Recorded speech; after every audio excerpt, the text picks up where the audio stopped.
Salam semua. Lanskap politik negara terus menyaksikan perkembangan baharu apabila Datuk Seri Hamzah Zainuddin semalam mengumumkan penubuhan sebuah parti politik baharu yang dikenali sebagai Parti Wawasan Negara atau ringkasnya Wawasan. Pengumuman itu dibuat ketika konvensyen Reset yang berlangsung di Tanah Merah, Kelantan. Hamzah berkata, penubuhan Wawasan bertujuan menjadi wadah perjuangan politik yang berasaskan agenda perubahan, perpaduan nasional dan masa depan negara. Menurut beliau, nama parti tersebut dicadangkan oleh Presiden PAS, Tan Sri Abdul Hadi Awang. Hamzah turut memaklumkan bahawa mesyuarat agung pertama parti itu dijangka diadakan dalam masa terdekat bagi melengkapkan proses pengukuhan organisasi dan kepimpinan.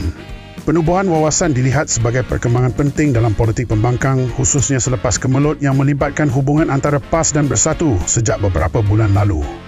Hamzah yang sebelum ini merupakan antara pemimpin utama Bersatu dilihat mengambil langkah tersendiri dengan membina platform politik baharu melalui gerakan Reset sebelum mengumumkan pembentukan Wawasan.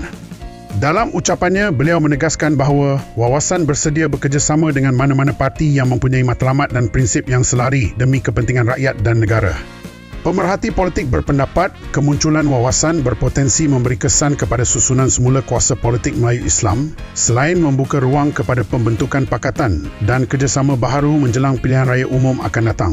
Setakat ini, tumpuan kini terarah kepada sejauh mana Wawasan mampu menarik sokongan akar umbi, khususnya dalam kalangan penyokong pembangkang serta peranannya dalam mencorakkan lanskap politik negara pada masa hadapan.